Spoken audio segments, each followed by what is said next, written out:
different shirts. Okay? God determines which one you're going to put on tomorrow. You have no choice. That's Calvinism. Okay. Arminianism, God looks down the future because God is in eternity. He lives in an eternal now of past, present and future, and he sees it all as a now, so he knows everything you're going to do. Okay. So the conundrum then is, how do you still have freedom because you cannot do opposite to what he knows? All right? Okay. So that's which one are you? Are you Calvinist or an Arminian? Then there is the open theism that believes that the future is partly settled. God determines some things, and he prophesies those things he's going to do. He's determined heaven and hell and freedom for us. And the open future consists of possibilities, some of which he knows, some of which he doesn't, some of which he determines, some of which he doesn't. Okay. So he doesn't determine the end time, or does he do that? He determines obviously the ultimate end, like a chess player. If I'm going to play the world champion, he knows he's going to beat me. So when Jesus says that the Father is the only one who knows the hour, do you believe that statement? I don't believe there is a set hour, because Peter says the day and the hour, no one knows. The day and the hour is very specific. Well, I'll tell you why I don't believe that. There's a set hour. I believe it's like saying, I will know when my daughter is ready to date. I will know she's mature. I will know the time and the circumstances are right, not for the set hour. I will know that hour when the circumstances are right. So the time is not set, the circumstances are set. So basically you wouldn't say... Why do I believe that? Because Peter, the inspired apostle, says that we can hasten the day of the Lord. We can make the day of the Lord come quicker or slower. God is an interactive God with his creation and his being. You are trying to hasten everything that Allah wants to do by being here today preaching. No, I don't think Allah wants... For us, it's pretty certain that the day of hour is fixed. Yes? For us, it's not just fixed. like, I know, because you are not even Armenian or Calvinist, you are third kind. Yes? Which I think is a modernist view, if you ask me. No. Because this won't be found in the Orthodox early Christians view. What you're believing is a modernist, it's more of a, revised view of Calvinism and Arminianism. But anyway, look, if Jesus said the day and the hour no one knows, can you say the day and the hour your daughter wants to date? The day and the hour. Will you use exactly? So this is more specific. That's the reason you said the future in an ambiguous way. Okay? You said the circumstance. You use those terms, which are making it ambiguous. But you see, Jesus is not talking about an ambiguity. He's talking about a specific day and a specific hour. So wait a minute. When Jesus comes down on earth in his second coming, you believe and I believe. Yeah, exactly. That's good. We know there is going to be a particular day. Yes? So maybe a Friday or whatever you believe is a particular day. He's going to come on earth. It's not going to be like he will just come on all these days. He will come on a particular specific day and a specific time. He told us the circumstances he would come in. Yeah, but that's different. The signs of the hour is different to the specific time and date of his arrival. I know there is circumstance, and I know there is a time. And if there is true libertarian freedom, the time will be set by what we do as well as what God does. Jesus said that first this gospel of the kingdom will be preached to the whole world, and then the end will come. There are still people who have not heard of Muhammad, and there are still people who have not heard of Jesus. And until you have done your job, if you're right, and I have done my job, and I'm right, I mean the Christians or the Muslims, until that message is spread to the whole world, the circumstance will not be right. So you're telling me that the message has to spread every single corner of the earth, and until then, the time and day of the hour will not come. Is that what you're telling me? Yes. Where is that in the Bible? In Matthew chapter 24. What does it say? Jesus coming out of the temple, they saw the temple, talked about the temple being destroyed, talked about time of trouble for Israel, and it said first this gospel will be preached to the whole earth, and then the end will come. The whole earth. Okay. So what if it's not preached to the whole earth? It will be. What if it's not? It will be, because Jesus said the end will come when it's been done. Okay. So he's obviously saying it's going to be done, but the end will come when it's done. Okay. He also said certain things like, until this generation, I will come before this generation passes away. Which generation was that? What he said, this generation will not pass away until you have seen the kingdom of God come with power. Yeah, which means he will come, right? His second coming. His second coming, that's what he's talking about. The kingdom of power. He may be talking about that. Not maybe, that is what he's talking about. You know. You think you know? So what is the kingdom of power then? You tell me. You think you know? No, you tell me. All right. When Jesus was before the high priest being tried, he made a similar statement. Which is? He said that you will see the Son of Man coming on the clouds of glory. Right? He didn't say when. No, he didn't say when. He said to the man, you will see, the high priest, the coming of the Son of Man is on the clouds of glory. That is equivalent to what he said. No, it's not. In the other one, there was a specific time frame. This generation. So yes. Okay, just explain to me. Okay, wait a minute. This generation, in that context. When he's talking to the high priest is in that generation. He's got only that life to live. He said, you will see the Son of Man coming on the clouds of glory. This generation. Explain that. That means this generation. Which generation? Because he's speaking to the high priest who's living. So it's the generation then living. Okay. Did he come? Yeah. Did Jesus come on the clouds during the generation of the high priest? Yes. He came on the clouds? Yes. So you're saying the second coming already happened? No. Because you don't know what you're talking about. So how many comings are there? You don't know what you're talking about. How many comings of Jesus are there? One. Which is when? To earth. Okay. Listen. That was during his ministry, right? When Jesus spoke to the high priest, who was he quoting? Maybe the Old Testament? Yeah, who? Daniel. Yes. And what coming was happening then? The coming of... If Jesus is saying this generation, I need to know that. So if you're telling me... I'm going to the high priest. The high priest's story tells you what Jesus said. No, I'm talking about the passage that Jesus says, and this generation will not pass until, what is it, the kingdom? Until you will not pass until you see the kingdom of God come with power. Exactly. In other words, a powerful demonstration of the kingdom. Okay. And is that the first coming or the second coming of Jesus? It's not necessarily either. So which coming is it? Right. If we go to the story of the high priest, we will interpret the story in Matthew. All right?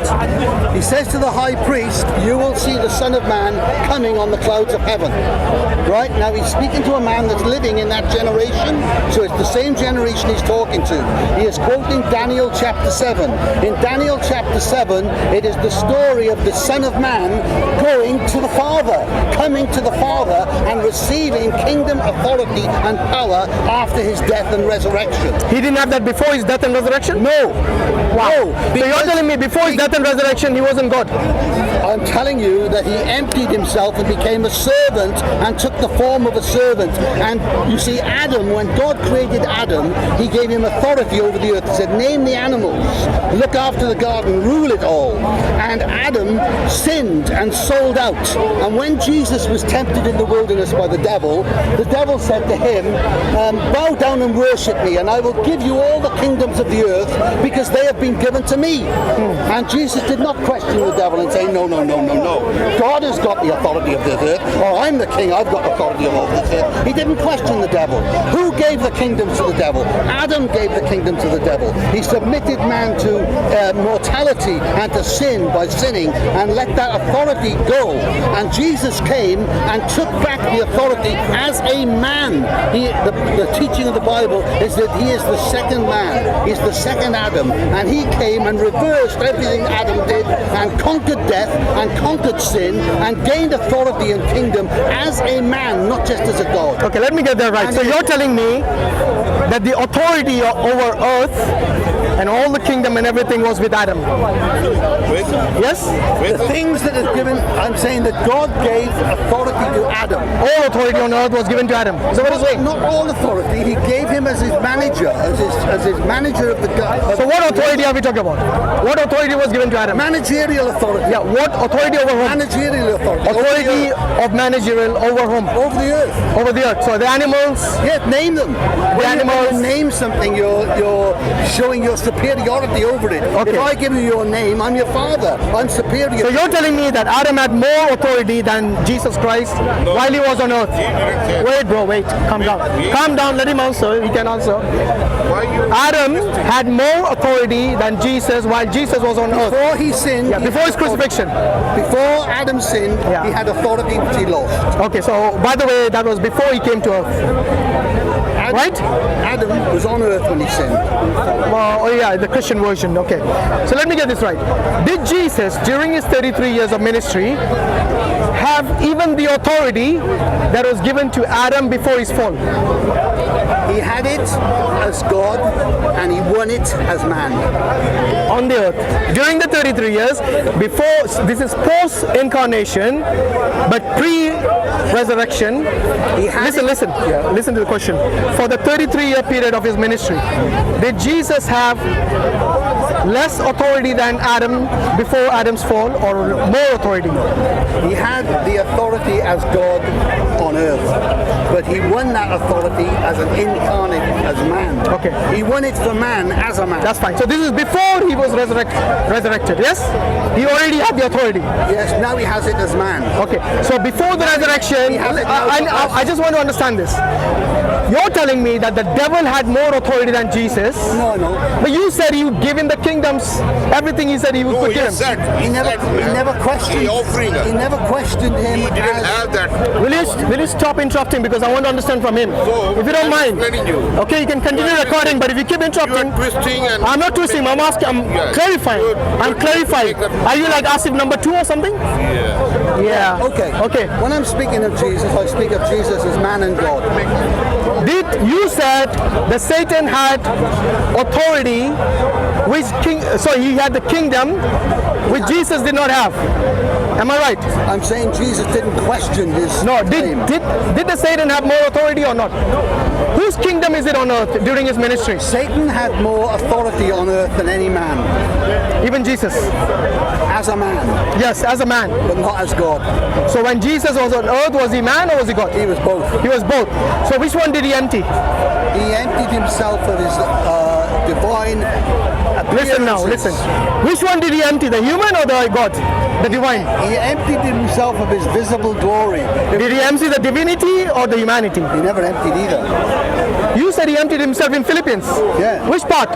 Humanity or divinity? He never emptied himself of either. He emptied himself of his appearance, of his divine majesty. If you saw God, you cannot see God and live. Divine majesty is only the nature of the divine. Okay? If you lose your glory as God Almighty, then you are not God Almighty anymore. Yes, that's what you say. Well, I'm asking you, can God lose his glory? Well, when Jesus says, glorify me with the glory I had with you before the ages began. Answer the question. Can God lose his glory? He can't lose it, but he can lay it aside. Which means he lost it. No. If you lay aside something, you lose it. I lay aside my wallet before I came here. That means you don't have your wallet now. Am I right? No, it doesn't. I have it. No, now you don't have it now. Yes, I do. If you said you left it at home, you don't have it now. Of course I have it. I know. Okay, once again. Possession. I know, but the question wasn't about the possession. The question is, do you have it? Did Jesus still possess all his divine attributes? Yes. Then why is he asking God for glory? Because he's laid it aside. He's left it somewhere else. Can he know? It's still his possession. Okay. My wallet is still my possession. You know something? I know exactly where it is. I haven't lost it. I've got every coin in it, but it's not here for anyone to steal. Exactly. It's not here, like you said. It's not here. No. Which means you don't have it on your person. I don't have it on my person. That's what I'm asking. I still possess it. Now the question is this. I still possess it. Okay, do you need to ask someone for your wallet? If you possess it, do you need to ask someone to give it to you? If it's locked away in a safe that I haven't got the key of, I would have to. Yeah. Exactly my point. So you're telling me the glory was locked away, and Jesus had to. I'm not telling you anything. I'm giving you an analogy. Well, don't give me an analogy. Tell me what Jesus means when he said, when he's begging the Father to give him the glory. I wouldn't say he's begging. Okay, pleading with the Father. You are putting. I wouldn't say he's pleading. Okay, asking. Forget it. Asking. Yes, that's a different. Let's be. Okay. Use the words as they let me ask you that. Would you ask for something that you already have?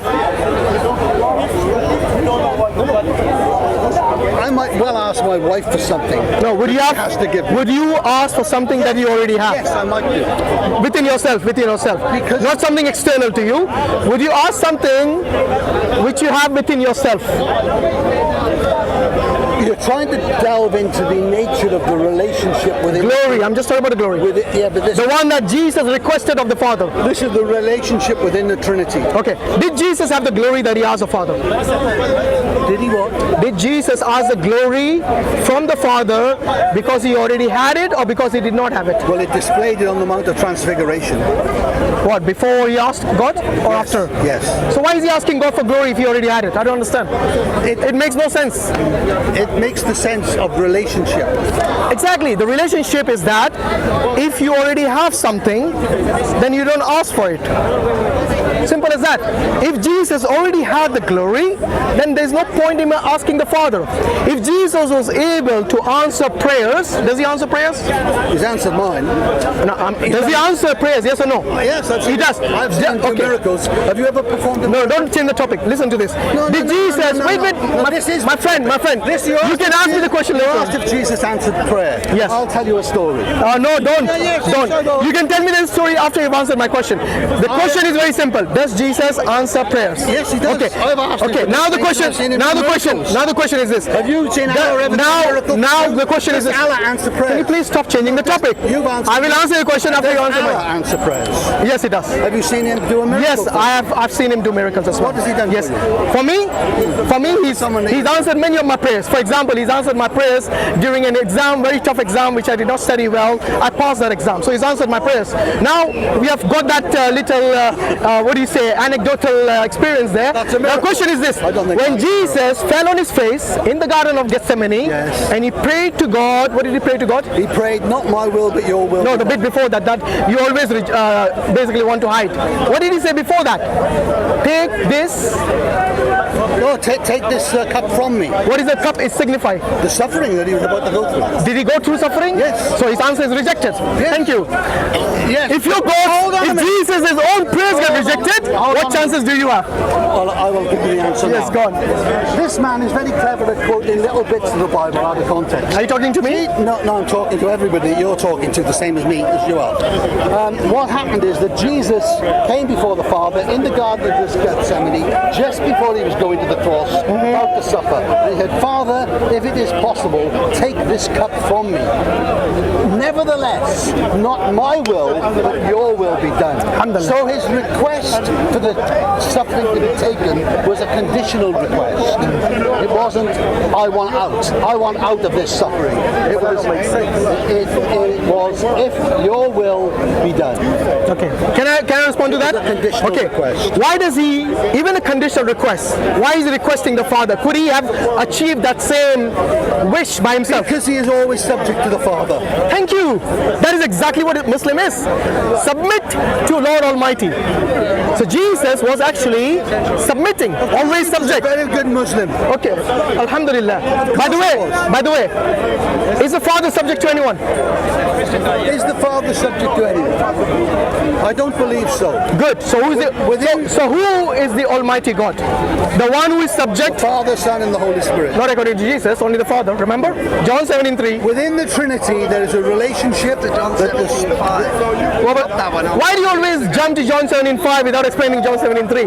because it's the context. Exactly. So explain. So do not leave John 17:3.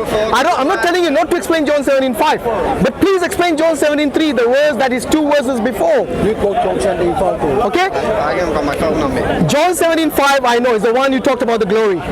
Okay? That he's asking God to give him the glory that he had before, yes, before the world began, not before the universe began. Okay? The question is this.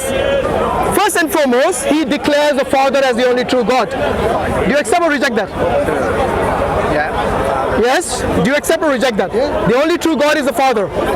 Yes? How many gods are there? One God. And that is the Father. No, that's the Father. See what I mean? This is what I mean. Because they will never ever obey the teaching of Jesus Christ. If Jesus says the Father is the only true God, they say no, it's not the Father only. It is the Father, Son, and the Holy Spirit. This is the church's preaching. So these missionaries here, unfortunately, are basically hell-bent on going against the teaching of Jesus. And Jesus said, if you love me, you will obey obey my In the beginning, commands. You'll obey my commands. John The 14:34. Word was with God, the Word was God. So All things were made by Him. in the beginning of what? In the beginning. Beginning of what? In the beginning of the world. So does God have a beginning? The beginning of all things. No, He didn't say all things. He didn't say all things. In the beginning was the Word.